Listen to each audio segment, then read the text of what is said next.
The Disappearance of Ashley Morgan by C.K. Walker.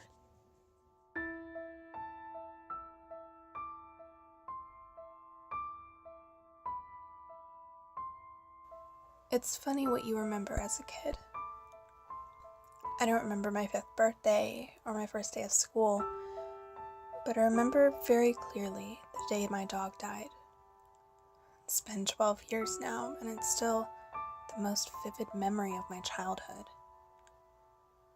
My sister Ashley and I were typical twins, always hatching diabolical plans and getting into trouble together. On this particular day, we had colored our cat, Pongo, blue. Even though my mom tried to punish us separately, me on the stairs, Ashley in the dining room, we were still making faces at each other and giggling. She was just about to scold us when the doorbell rang. My mother gave us both a "you better not move a muscle" look as we went to answer the door. Standing on our stoop was a tall, lanky blonde man wearing a red tracksuit. I remember he had shifting, watery eyes. He noticed Ashley and I immediately. What we noticed was that he was holding our dog, Rocky, under one arm like a sack of flour. Ashley called to Rocky softly, but the dog didn't move. The man began to talk lowly with my mother. She cupped a hand over her mouth, and I heard him say, "Do you mind if I use your hose?" My mother rushed us upstairs to our room, and we watched out the window as the man rinsed off his fender in front of our house. It was our first taste of death, and we cried for 2 days. We were 6. My parents, deciding to use the sad occasion as an opportunity to teach us about death, held a funeral in our backyard for Rocky. Ashley and I cried as we read a poem we had written together the night before. My mother held us as my father hammered a white wooden cross into the ground bearing Rocky's name.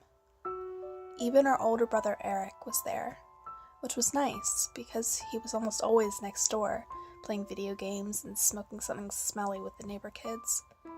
I think I saw him tear up a little. We had loved Rocky.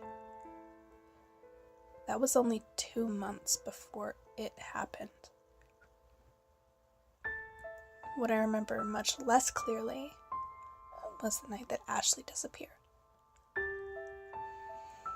My parents had thrown a going-away party for Eric, who was leaving for a semester abroad in Japan. Ashley and I had begged them to make it a pool party, and we'd finally worn them down after much pestering. The pool had only gone in 3 months before, and it was our official christening party. Oddly, I remember only bits and pieces of that night. My father was drunk.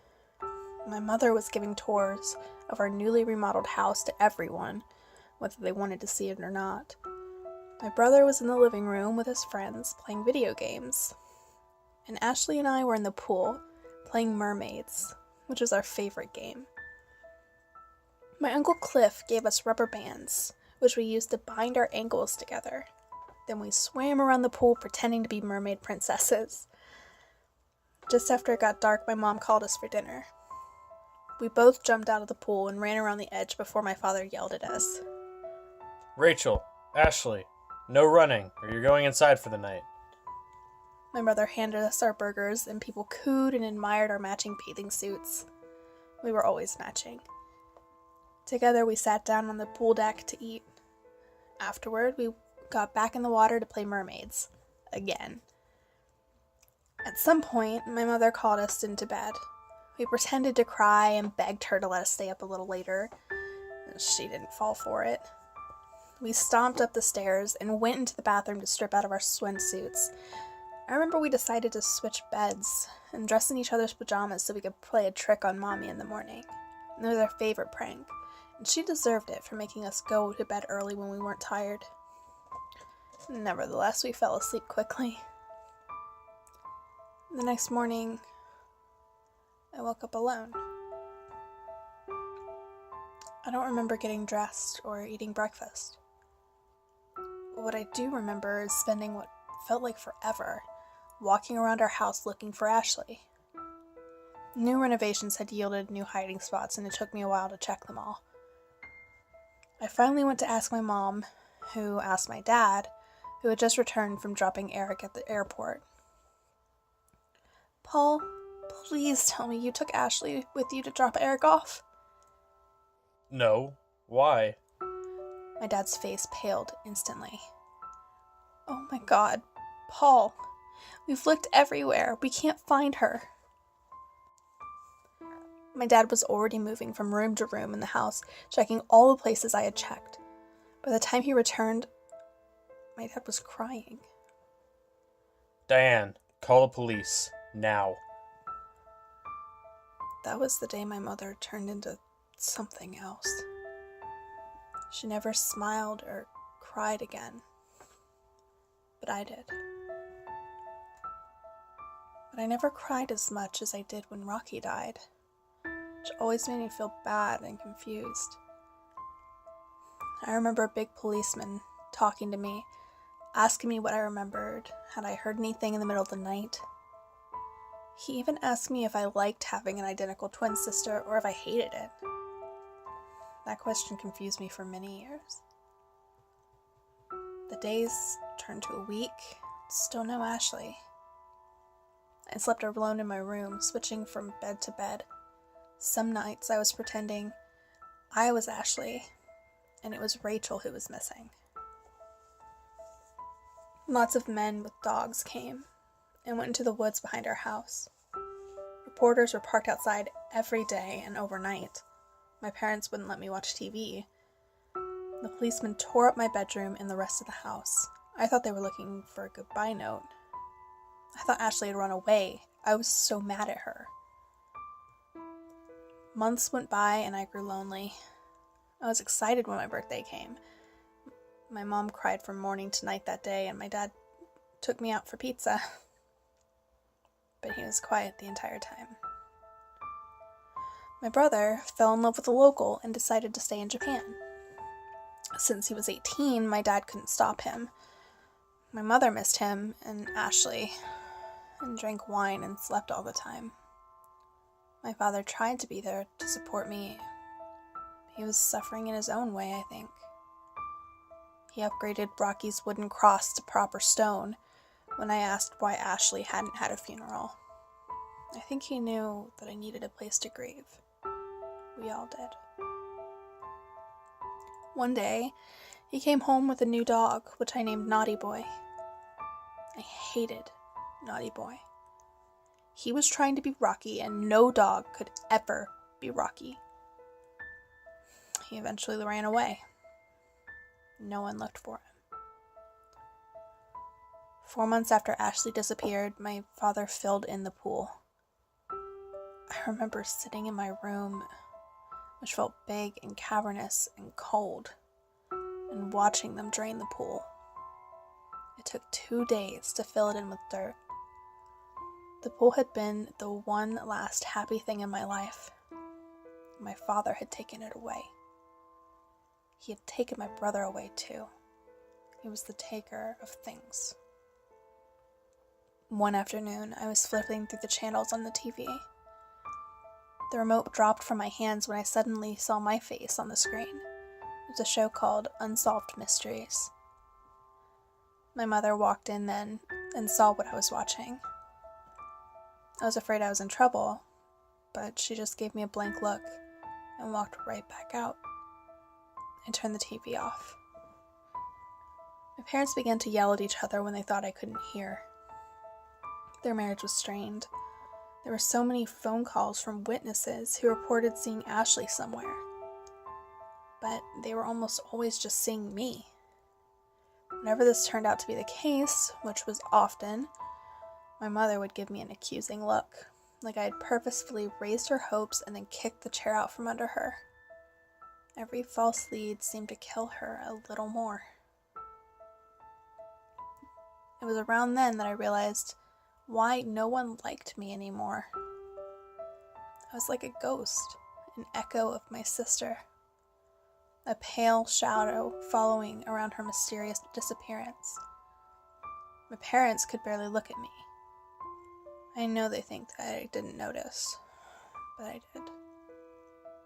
We eventually had a funeral for Ashley. I don't remember it very well, at least not as well as Rocky's funeral. I just recall thinking how stupid it was to have a funeral for an empty box. After a year, my mother filed for divorce. I still remember their very last fight. They were so far gone by then that they didn't seem to care that I heard. My brother would never hurt my children. Christ, what the hell's wrong with you, Diane? You can't just go around casually accusing people of serious crimes like kidnapping. She's not kidnapped anymore, Paul, is she? She spat at him. She's dead. But I'm starting to think you already know that. How dare you say something like that to me? I love Ashley. I loved all our children. Yeah, I'm sure you loved Ashley a lot. How much did you love her, Paul? Do I need to keep Rachel away from you too? I recoiled like it had been me he'd hit. I didn't understand what my mother had said. Tears poured down my face. Stupid Ashley. Why couldn't she just have stayed in bed? Why'd she have to go wandering off? Where did she go? Why had she done this to her family? My thoughts were interrupted by a whisper from the next room. Why did you fill in the pool, Paul? I ran then. I didn't understand that question. I didn't want to understand. Years went by. My mother met a new man named Bobby and moved out of our house. My dad and I maintained a strained but quiet home life. I avoided him at all cost. I spent more and more time at friends' houses, and he spent more and more time in his study. The following summer, Dad built a deck over our filled-in pool. He never bought furniture for it. When I was 13, I learned that my mom was living with Uncle Cliff, my dad's brother. I hated going to their house. Cliff had an above-ground pool and always tried to get me to go swimming with him. He even brought me swimsuits, little bikinis that made me uncomfortable to look at. They would be laid out on the bed whenever I came to visit. But I never went swimming with Uncle Cliff. I hated pools now. Soon they stopped inviting me to their house. My dad was now spending every night shut up in his study, which he had moved to the room at the back of the house. He kept it locked, and he would never let me inside. I moved out when I was 18.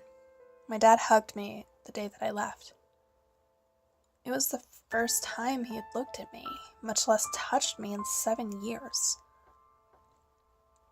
He whispered that he loved me, and then he turned around and walked back into his study, closing the door behind him and locking it. I left. 3 weeks later, a police officer showed up at my apartment. He sat me down and told me my father had been found dead. I went to the house that night. My dad had killed himself in his study while sitting at his desk. I finally got to see the room. The body was gone, but the blood remained. I looked around. The study was basically empty. There was a desk, a chair, 7 photos, a notebook, and a drawing. The desk sat in the middle of the room and faced the window to the backyard. The photos were of Ashley and I. The drawing was one that Ashley had drawn of her family shortly before she disappeared. The notebook was empty, except for the last page. It said, "What happened the night of August 16th, 2002? But there was nothing written below it. The chair was covered in blood, but I was so numb that I sat in it anyway. So it had been him. The whispers were true. It had been him all along, our own father. What have you done? I whispered. I looked out the window and was surprised to find it situated over Rocky's grave. The tombstone was almost close enough to read. Ma'am? Ma'am, I know this is difficult, but I want to let you know that with this notebook, we can get a warrant to excavate the yard. I glanced up to the detective standing next to me. I knew he was trying to tread lightly. I nodded at him. But out of respect, He continued. I want to ask you first. I looked back out to the yard. I looked at the empty deck my father had spent the entire summer building and then never used. What was buried underneath it? I stood up and looked the detective dead in the eye. Dig it up. I thought I knew what they'd find at this point. I thought maybe my mother had known it all along. But neither of us were right. The excavation took 6 days. First, they had to tear up the deck. I stayed in the house that week, in my old room, and watched their progress from my bedroom window. The room didn't feel too big anymore. It felt small and suffocating. I had my father quickly cremated and scattered his ashes in a ditch off the 405. Threw the urn in there too. The first body was found at 11:29 p.m. on a Thursday. I woke to the sounds of yelling and dressed quickly. I ran down the stairs, through the door, and out under the floodlights in the backyard. I darted my way around mounds of dirt to where the forensics team was gathered. I braced myself and peered over their shoulders. That's not my sister. They all turned to look at me. What is she doing here? Someone said to no one in particular. That's not Ashley. I tried again. Someone grabbed my arm then. Who is that? That's not my sister. Who is that? I was yelling. I knew I was becoming hysterical, but I couldn't stop myself from screaming. They dragged me away from the body. I sat next to the house, wrapped in a blanket for the rest of the night. I didn't understand. Who was that? That wasn't Ashley. Ashley was me, and that wasn't me. The bones were too big. They were too long. That wasn't Ashley. Who was that? At dawn, someone finally came to talk to me. Rachel. Who is that? I asked for the 100th time that night. Rachel, we can't say for certain at this point, but there is some strong evidence to suggest that the body might be, well, it could be your brother. No, I said flatly, shaking my head. Eric is in Japan. He's married. He's 30 now. Well, do you have an address or a phone number? No, I mean, Eric doesn't talk to anybody anymore. Okay, well, the ME took the body, so we'll know more soon. Just hang tight. Just hang tight. What an absurd thing to say. The shitty world I had managed to build for myself from the ashes of my former life was starting to crumble. Who was in the pool? The question haunted me for days. It wasn't Eric. It couldn't be. That much I knew. Unless Eric had come back from Japan. But I would know if he had, wouldn't I? Wouldn't he have come to see me? I got my answers a few days later. Eric had not come back from Japan. Because Eric had never left. Though his body had almost completely decomposed, the cheap plastic good luck beaded necklace around his neck hadn't. The police ruled he had died the night of the party. I didn't understand anything anymore. My mind refused to accept their findings. I began falling apart. I wasn't there when they found the other body in the pool. It was Rocky's. When I walked into the house, they gave me his bones in an evidence box. It was all that they had. I looked down at the box and the dirty bones inside, and I knew where Ashley was. I knew why my father had moved his office. I knew why he had replaced Rocky's cheap wooden headstone with a heavy one made of shiny white marble. I knew why he had inscribed it, "A voice I loved is still." I knew why the date didn't match Rocky's death. Ashley's small body was well preserved.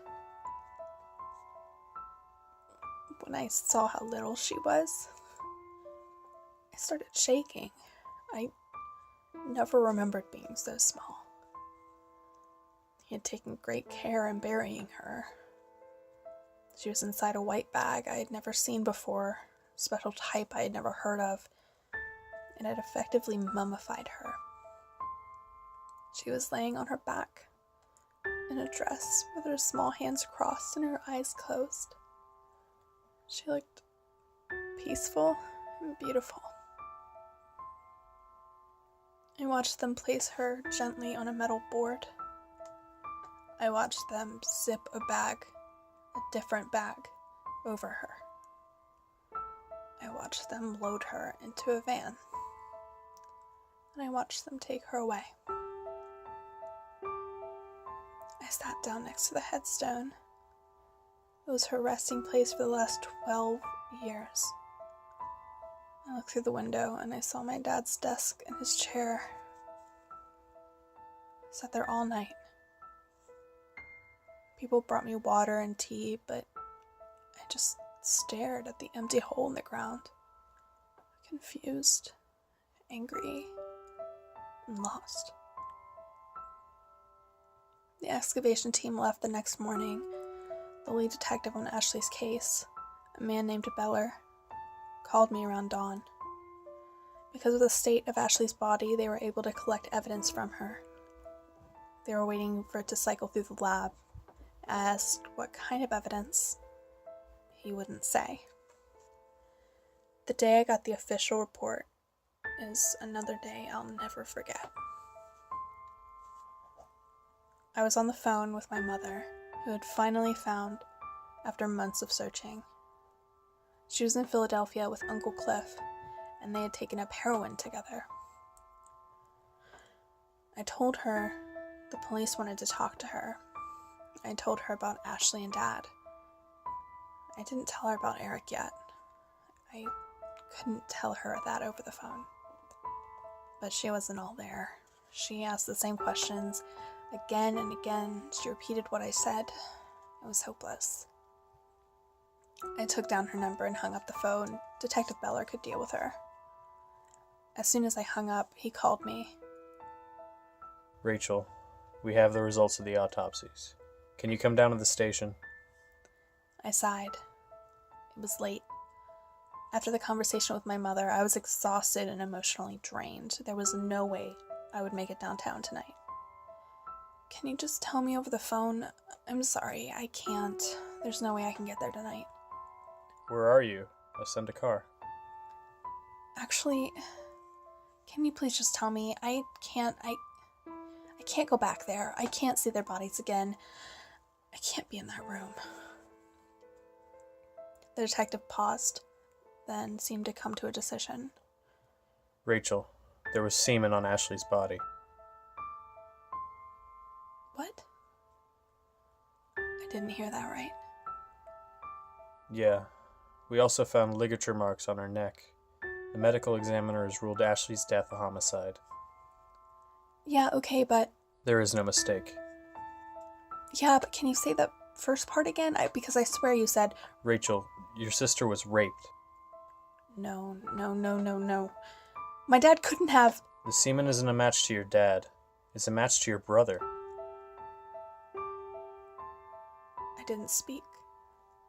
I didn't move until I started to shake. I wouldn't usually be so frank, but you've been through a lot, so you deserve to know this.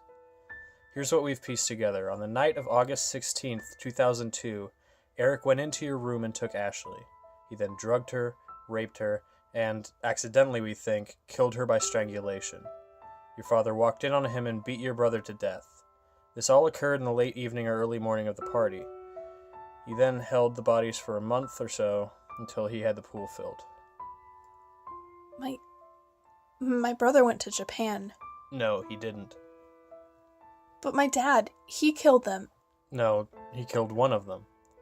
This is a crime of passion, and honestly, I'm not even sure your dad would have done time for it. I don't understand why he just didn't come forward. I was silent. I knew why. Because of me and my mom. Ashley's disappearance had broken us, but we'd always had hope. Hope that Ashley would be released someday. Hope that she had found a new family. Hope that she would eventually come home. But she had never left. And Eric, how could we reconcile our beloved Eric with the monster he truly was? My father had borne this knowledge and the burdens of it alone. His sacrifice may have been wasted on my mother, but not on me. That hope for Ashley and love for Eric and my parents had gotten me through so much. There was so little ground to stand on.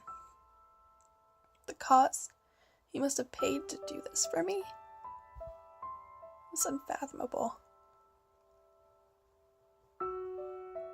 And I had burned his body